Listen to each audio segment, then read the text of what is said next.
Jadi ini, ya, Sayyidina Ali bin Abu Thalib radhiyallahu anhu mengatakan, didiklah anakmu sesuai zamannya, karena sudah diteliti oleh ilmu saraf, ya, sel otak generasi baru lebih canggih. Apa canggihnya, Bu Aisyah? Ya, canggihnya adalah satu, dia menyimpan data-data lebih banyak. Komputer sekarang kan data-datanya lebih banyak kan, walaupun dia perangkatnya lebih kecil dibanding komputer zaman dulu gitu. Mengakses data, mencari datanya lebih cepat juga, menyambung informasi lebih cepat juga, ya. Nah, itulah otak generasi, setiap generasi baru gitu, ya. Saya supaya mengimbangi generasi baru, mau nggak mau ya terus belajar untuk mendapatkan data. Tetapi otak saya tidak sebanyak penyimpanan data otak dari teman-teman yang lahir lebih muda lagi dari saya, lebih muda. Kami yang otak yang tahun 50-an, 60-an memang nggak canggih, tapi tangguh saja, nggak mau kalah. Tangguh, ya, tangguh memang. Nah, ini jadi semakin canggih zaman itu memang semakin sensitif perangkatnya. Contoh apa, Bu Aisyah? Televisi aja, televisi zaman dulu, kalau dia rusak malah dipukul, pak. Ya, siapa yang masih dapat itu? Dapat, Bu. Kalau nggak pukul atas, pukul samping tuh. Iya nggak sih? Malah betul. TV sekarang mana boleh dipukul, tambah kacau dia, ya. Iya. Jadi semakin canggih perangkat itu semakin sensitif, ya. Semakin padat semakin sensitif. Kenapa? Karena teknologi sekarang hasil karya otak zaman sekarang. Artinya teknologi digital ini hasil karya dari otak, ya, hasil pikiran, perenungan dari otak manusia era sekarang. Dan otak manusia siapa yang ciptakan? Allah Ta'ala. Jadi secara tidak langsung sebetulnya teknologi digital memang Allah maunya begitu saat ini. Untuk apa? Mempermudah kehidupan. Itu dulu, ya. Kebayang nggak sekarang kalau nggak ada teknologi digital, masih juga zaman kayak saya hanya dapat informasinya dari surat kabar. Kejadian kebakaran tadi malam baru kita tahu paginya, ya. Kejadian yang pagi baru kita tahu malamnya. Teman-teman mau tahu skincare terbaru, tunggu sebulan sekali majalah Femina Kartini datang. Telat banget. Apa yang terjadi di luaran sana, paling cepatnya dengar Radio Republik Indonesia. Sayangnya zaman kita dulu lebih sering dengarnya Radio Prambors Rasisonia. El Sinta. Untung sekarang El Sintanya radio informasi, ya. Itu udah nggak tepat saat ini karena kita mau semua cepat. Ya, anak-anak maunya di rumah saja, main di rumah. Kenapa? Udah nggak ada lahan. Makanya bersyukur anak-anak yang bisa sekolah di sini, lahannya begitu besar. Fasilitas yang dikatakan untuk bermain yang bukan digital atau bukan, ya, gadget gitu masih ada. Di rumah di Jakarta khususnya, ya Allah, rumah cuman 5 kali 10, 6 kali 12. Anak-anak mau main badminton di depan rumah, baru 2 kali pukul lewat motor, berhenti dulu. 2 kali pukul lagi lewat mobil, berhenti dulu.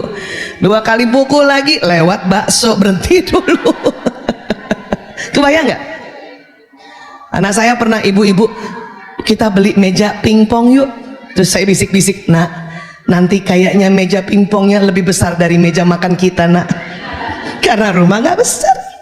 Itulah makanya mengapa semua permainan itu dimasukkan dalam satu media yang kompak, yaitu gadget.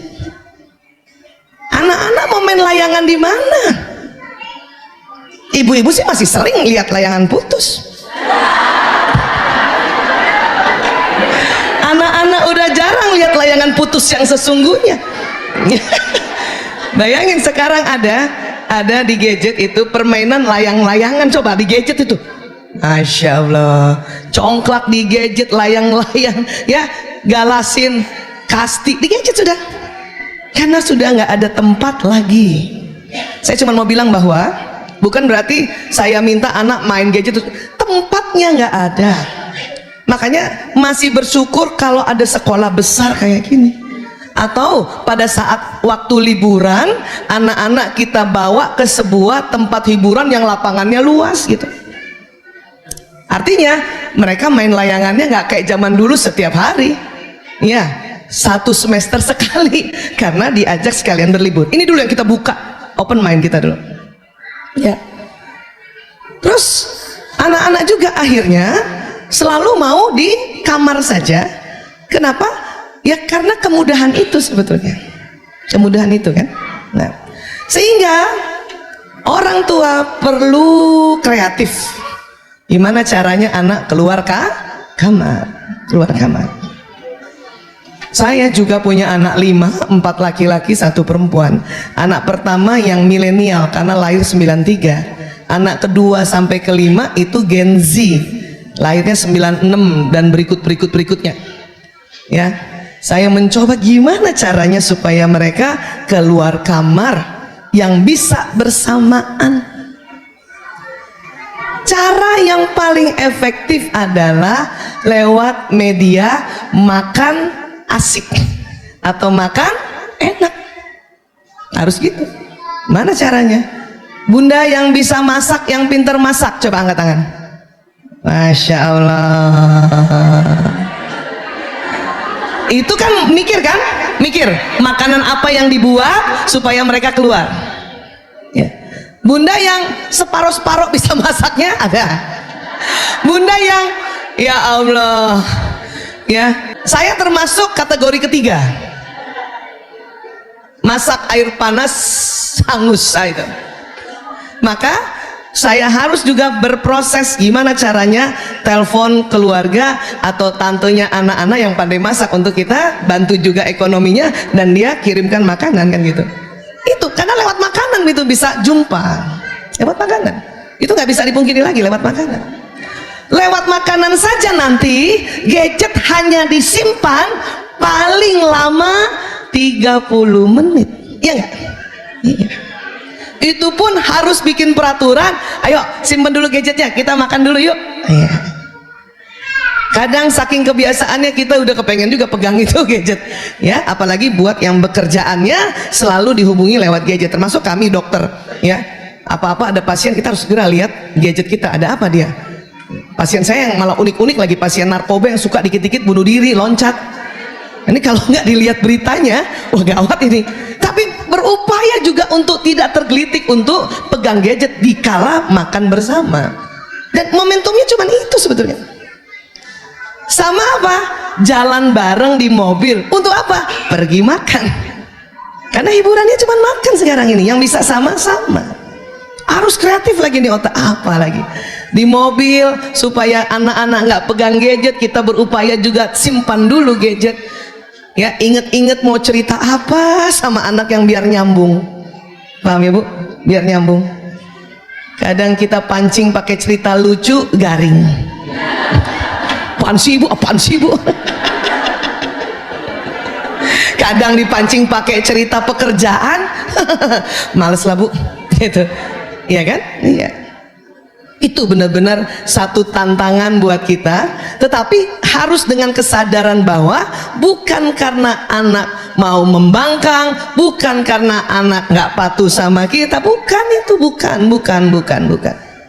Semata-mata karena eranya, semata-mata karena kondisi lifestyle dunia, semata-mata karena ya kita berada di yang disebut zaman now, zaman yang harus semua serba cepat, serba mudah. Itu dulu disetting di otak.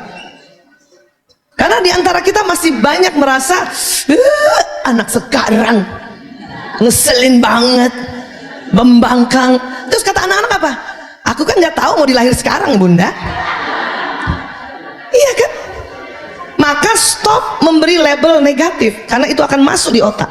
Dia terjadi sambungan di otak nih, merekam omongan-omongan kita.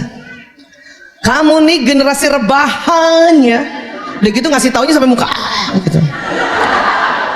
Otak ya, dia punya sifat nih, nyambungnya cepat. Satu, sesuatu yang lucu itu nyambung cepat ya.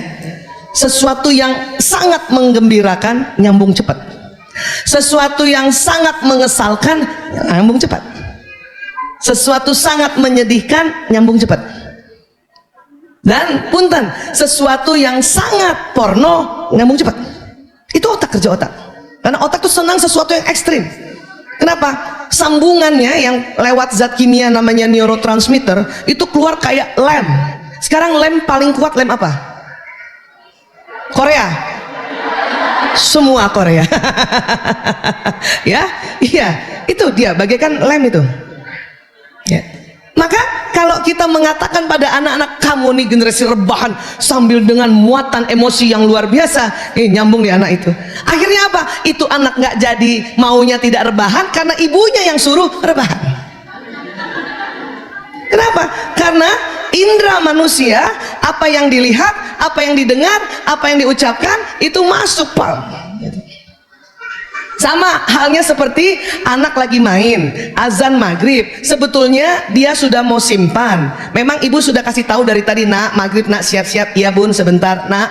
Udah yang ketiga kali ibu-ibu apa kan? Marah kan? Apa omongan ibu-ibu? Main terus, main terus, main terus. Tuh anak udah mau simpen karena ibunya yang bilang main terus, maka otaknya perintahnya main terus. Di antara kebingungan dia, lah ini gimana? Tadi suruh sholat, sekarang suruh main, suruh. Itulah mengapa kalimat-kalimat itu bahaya kalau kita ucapkan dengan muatan emosi yang ekstrim. Masuk. Maaf. Dan dia akan pesan itu.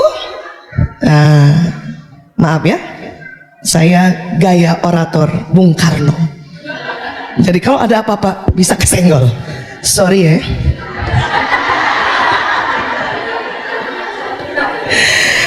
Dari otak ke badan itu ada sistem saraf. Sistem saraf nih kalau dibicarakan, Allahu Akbar, sangat detail, susah, lama.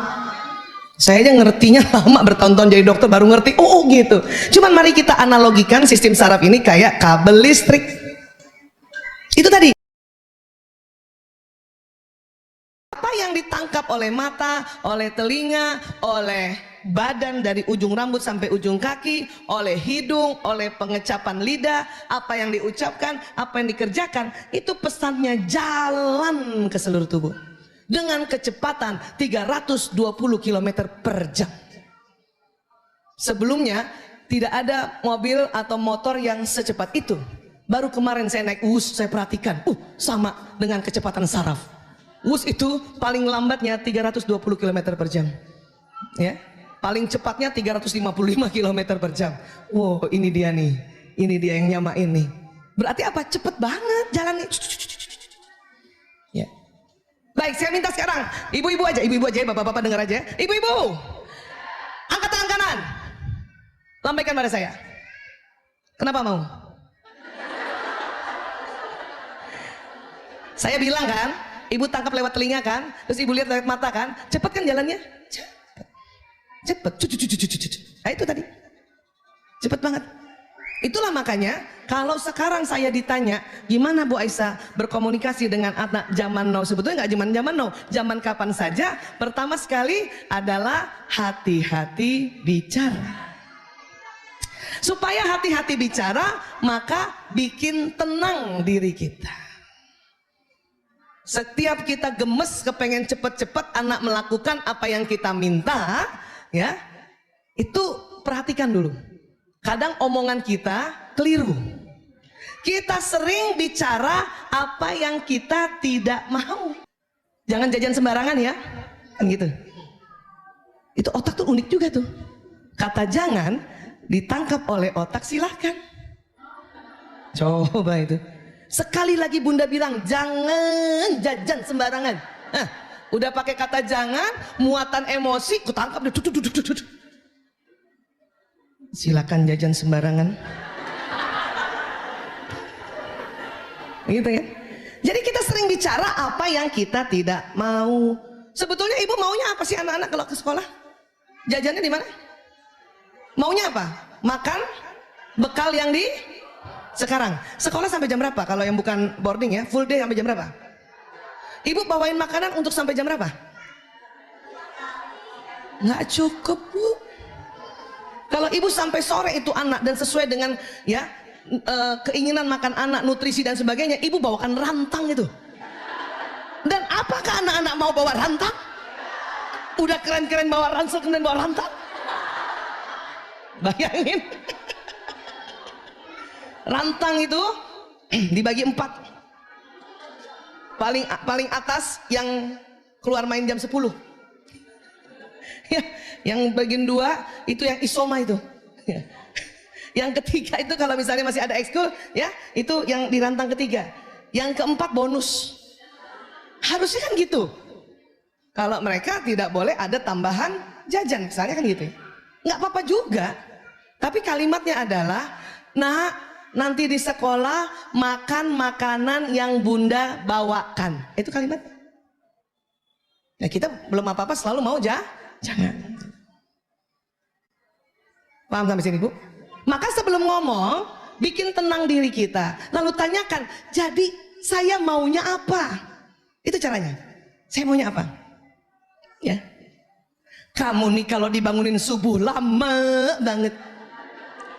Lah ibu ngomong kayak gitu. Ibu maunya apa sebetulnya? Paham nggak, Bu? Kita sering bicara sesuatu yang kita tidak inginkan. Sementara otak memproses dengan cepat. Gitu. Ya kan? Nah itu tadi supaya tenang ya, kan kita ikut begini supaya tenang sebetulnya ya, isi ilmunya supaya tenang, jadi tidak merasa bahwa aku menyesal melahirkanmu nak. Nggak. Kalau ibu merasa bahwa anak ibu membangkang hanya gara-gara dia pegang gadget terus, gara-gara dia hidup ini, oh ya itu namanya depresi.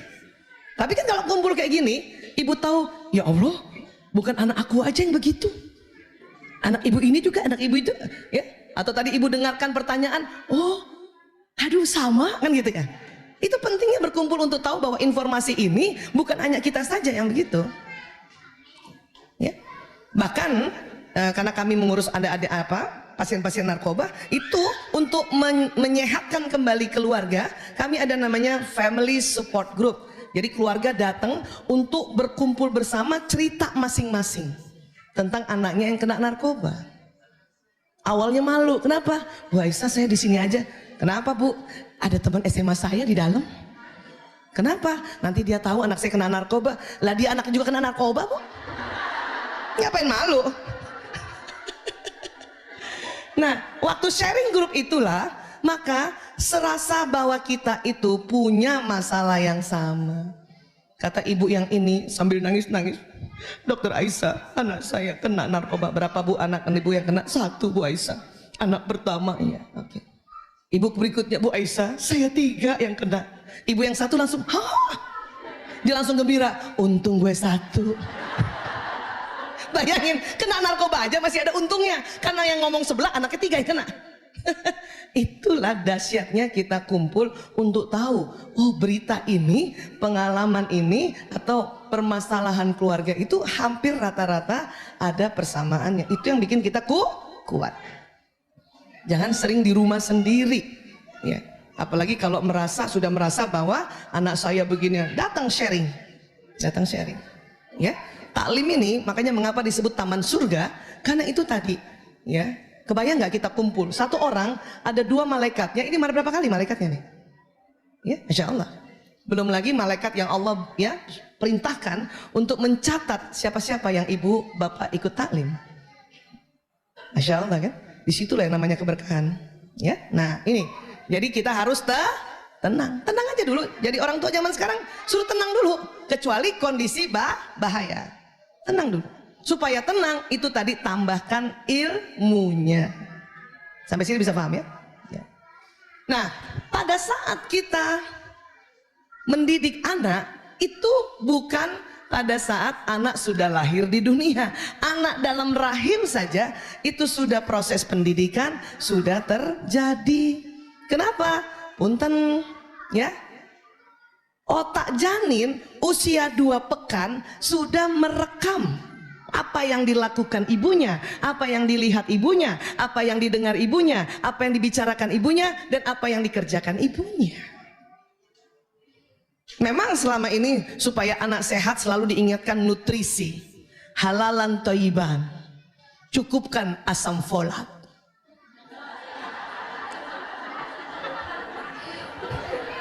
Sekarang ngomong asam folat itu jadi sesuatu senyuman yang sumringah ya.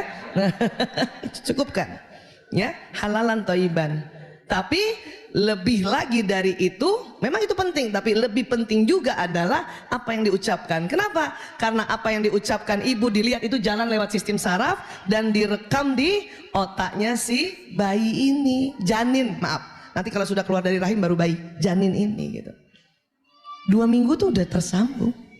Dan dalam perut ibu antara 9 bulan 10 bulan tuh lama ya. Itulah yang makanya mengapa kita diminta untuk melakukan hal-hal kebaikan pada saat anak di dalam rahim.